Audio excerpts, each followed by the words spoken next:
బంగారం బ్యాంకులు ఇతర ప్రైవేటు సంస్థల్లో ఉన్న విడిపించి కొనబడును. కొమ్మూరి గోల్డ్ ఆంధ్ర మరియు తెలంగాణ. నమస్తే, వెల్కమ్ టు మనం టీవీ. ప్రస్తుతం మనతో పాటు ఉన్నారు Sun spiritual society founder Vikramaditya garu. సార్తో మాట్లాడి హెల్త్లో మనకున్న డౌట్స్ కానీ మంచి మంచి టిప్స్ కానీ ఈరోజు సార్ని అడిగి తెలుసుకుందాం. హలో సార్, నమస్తే. సూర్యోస్మితల్లి. అయితే జనరల్గా సార్ ఈ షుగర్ వ్యాధి అనేది ఈ ఏజ్ ఆ ఏజ్ అని ఉంటుందా? అంటే ఏ ఏజ్లో అయినా రావచ్చు అటాక్? లైఫ్ స్టైల్ అమ్మా. మనకి ఒక పెద్ద ఆయన శాంత బయోటెక్ చైర్మన్ వరప్రసాద్ రెడ్డి గారు అంటే ఒక ఇంగ్లీష్ మెడిసిన్ని తయారు చేసి ఆయన బయటకు వచ్చి ఇది డిసీజ్ కాదు, డిజార్డర్, మీరు జీవన విధానాన్ని మార్చుకుంటే ఇది 100% క్యూరబుల్ అని చెప్పడం జరిగింది. అంటే లక్కీగా నేను ఆయన కలవాలనుకోవడం, ఆయన కూడా నన్ను కలవాలనుకోవడం, ఇద్దరం కలిసి మాట్లాడుకోవడం కూడా జరిగింది.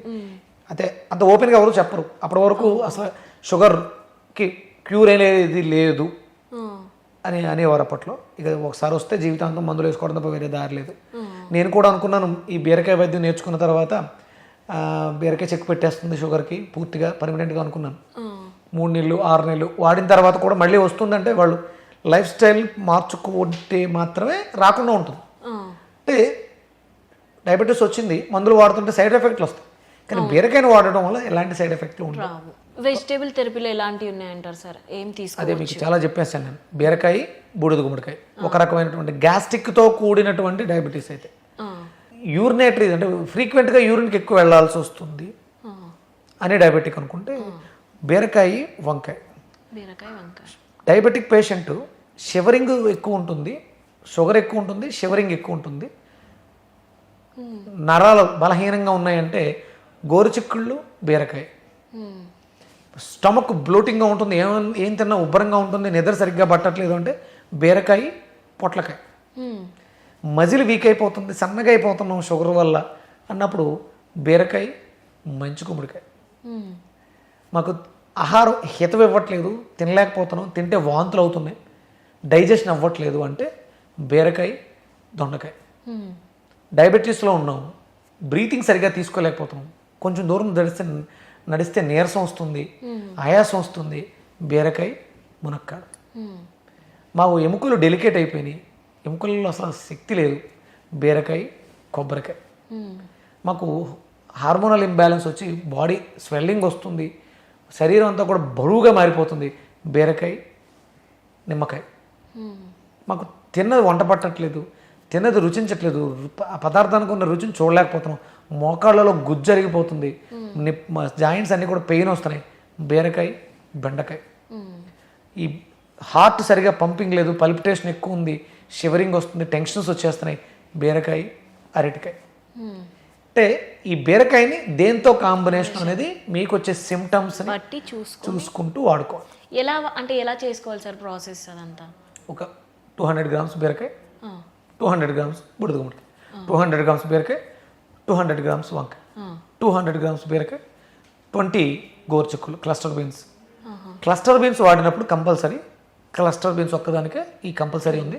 20 గ్రామ్స్ 10 క్లస్టర్ బీన్స్ తీసుకుంటే గోరుచిక్కులు 10 గ్రామ్స్ అల్లం తీసుకోవాలి. 20 తీసుకుంటే 20 గ్రామ్స్ అల్లం తీసుకోవాలి. గోరుచిక్కులు ఒక్కదానికి ఈ ఆప్షన్ ఇవ్వడం జరిగింది, పెట్టుకోవాల్సి వచ్చింది. కాంబినేషన్స్ మిగతా సేమ్. 200 అనేది కామన్ బీరకాయ, అది బ్లడ్ క్లిన్జర్. సో జ్యూస్ చేసుకోవాలి, జ్యూస్ చేసుకుని శుభ్రంగా. లేదు మీకు ఓపిక ఉంది, అవకాశం ఉంది, ఇంట్రెస్ట్ ఉంది, చిన్న చిన్న ముక్కల కింద కోసుకొని ఇవన్నీ కాంబినేషన్, కొంచెం మిరియాల పొడి, కొత్తిమీర వేసుకొని నిమ్మకాయ పిండుకొని తినొచ్చు, ఇంకా బాగుంటుంది, ఇంకా బాగా పనిచేస్తుంది. అవునా? సో ఈ టైం ఆ టైం అని అట్లా ఏం లేదు సార్? ఇక అదే ఫుడ్, అదే బ్రేక్ఫాస్ట్, అదే డిన్నర్. అంటే మనం రెగ్యులర్గా భోజనం చేయాలి కాబట్టి అలవాటు పడున్నాం కాబట్టి ఓ మంచి వెజిటేబుల్ భోజనం, మాంసాహారం తింటూ జీవన విధానాన్ని మార్చుకోకుండా మీరు ఎన్ని రకాల ట్రీట్మెంట్లు చేసుకున్నా షుగర్ తగ్గదు. మీరు మాంసాహారులైతే ఒక ముక్కే తింటానండి, కొంచెమే తింటానండి అన్న షుగర్ తగ్గదు. షుగర్ వ్యాధి నుంచి బయటపడాలి అనుకుంటున్నారా, మాంసాన్ని పూర్తిగా విడిచిపెట్టండి. నాన్ వెజ్, ఎగ్ కూడా పనిచేయదు. అంటే మీకు యాడ్లు వస్తుంటాయి, పౌష్టికాహారం అని. చెత్త. పౌష్టికాహారం అంటే ప్రకృతి ఇచ్చిన ఆహారం మాత్రమే పౌష్టికాహారం, ప్రకృతి ఇచ్చినది మాత్రమే. తర్వాత మిగతావన్నీ కూడా మనం సొంతంగా చేసినవి ఏది కూడా పౌష్టికాహారం కాదు. అయితే సార్ డయాబెటిక్ వాళ్ళు అసలు రైస్ తినకూడదు అని చాలా మంది అపోహ కార్బోహైడ్రేట్స్ తింటే షుగర్ పెరుగుతుంది పెరుగుతుంది అని. చాలా మంది కార్బోహైడ్రేట్స్ మానేసినా సరే షుగర్ తగ్గలేదు. రీసెంట్గా కొన్ని వీడియోస్ చూశాను నేను. ఎక్సెస్ ప్రోటీన్ కూడా గ్లూకోజ్గా మారుతుంది. హై ప్రోటీన్ ఫుడ్స్ తీసుకున్నా సరే గ్లూకోజ్ షుగర్ డయాబెటీస్ తగ్గదు. మీరు కావాలితే వెతకొచ్చు, నేను కూడా వెతికాను. కార్బోహైడ్రేట్స్ వల్ల పెద్దగా ప్రమాదం లేదనిపించింది నాకు. ప్రోటీన్ వల్లే హై ప్రమాదం, పెద్ద ప్రమాదం. కొంచెం తీసుకోవచ్చు, తప్పేమీ లేదమ్మా. పూర్వం కూడా రైసు విపరీతంగా తినేవారు. అంటే నేను నా చిన్నప్పుడు నా వయసులో నేను 3 పూట్ల తినేవాడిని. అన్నమే తినేవాడిని. నాకున్నటువంటి సోర్స్ అదే.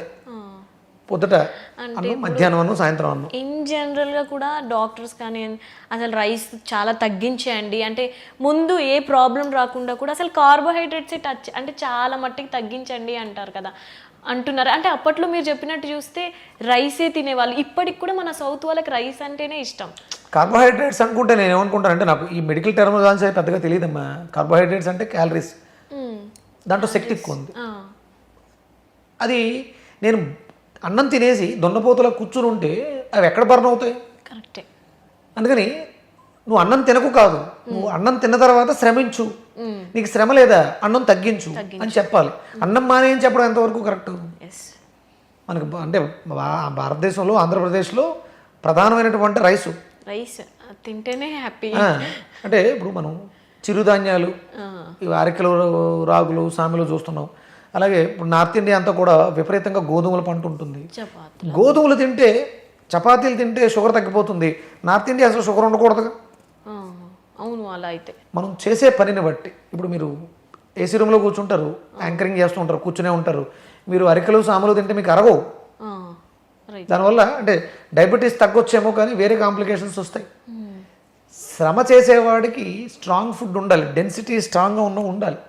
వాడు శ్రమ చెయ్యాలి. శారీరక శ్రమ ఎవరు చేస్తున్నాం? పక్కకి వెళ్ళాలంటే బండి ఎక్కేస్తాం, కారు ఎక్కేస్తాం, నడకలు లేవు. అది ఎవడైతే దాన్ని పర్ఫెక్ట్గా పాటిస్తాడో ఏదైనా తినొచ్చు. ఏం కాదు. అంటే ఆహారపు ధర్మం అంటే అనుదిన ధర్మం అని ఉంటుంది. పొద్దుటే లేవడం దగ్గర నుంచి నైట్ పడుకునే వరకు నువ్వు చేసే పని అంతా కూడా ధర్మం మీద ఆధారపడి ఉంటుంది. పదార్థానికి ఒక ధర్మం ఉంటుంది. ఇది ఈ పదార్థం, దీనికి ఇంత డెన్సిటీ ఉంది, దీనికి నువ్వు ఈ పని చేస్తే ఇంత క్యాలరీస్ ఖర్చు అవుతాయి. నువ్వు క్యాలరీస్ ఖర్చు పెట్టకపోతే తినే అర్హత లేదు. తినక్కు లంకడం పరమౌషధం. తిండి మానే. Less luggage more comfort.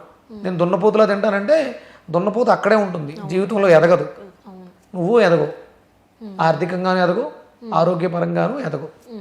అందుకని ఏంటంటే మనం తినేది బ్రెయిన్తో ఆలోచించి తినాలి. కళ్ళకి ఇంపుగాను నోటికి రుచిగాను ఉన్నది కాదు. దాంట్లో ఏముంది, ఇది నేను తినడానికి యోగ్యున్నా కాదా. నేను ఒక మధ్యాహ్నం వరకు కష్టపడి పని చేశాను, శుభ్రంగా తృప్తిగా కూర్చొని పంచభోక్ష పరమాన్నాలు తిను, హ్యాపీగా ఉంటుంది. అందులో పంచభోక్ష అన్నం తినడానికి అర్హత కలిగినటువంటి పదార్థాలు, తినడానికి అనర్హమైనటువంటి పదార్థాలు ఉన్నాయి కొన్ని, అవి మనం తినకూడదు. మాంసాహారం తినడానికి యోగ్యం లేవు, మనం తినడానికి కాదు. రుచులు ఉండాలి, రుచి ప్రధానం. చేదు, పులుపు, వగరు, ఉప్పు, కారం. కారం అంటే ఎర్ర కారం కాదు, క్షారం. ఇవి 5 హ్యాపీగా. పంచభోక్ష పరమ అన్నము అంటే పరమాత్మ, అక్కడెక్కడో ఉన్నటువంటి శక్తి నీకు యోగ్యాన్ని ఇస్తుంది.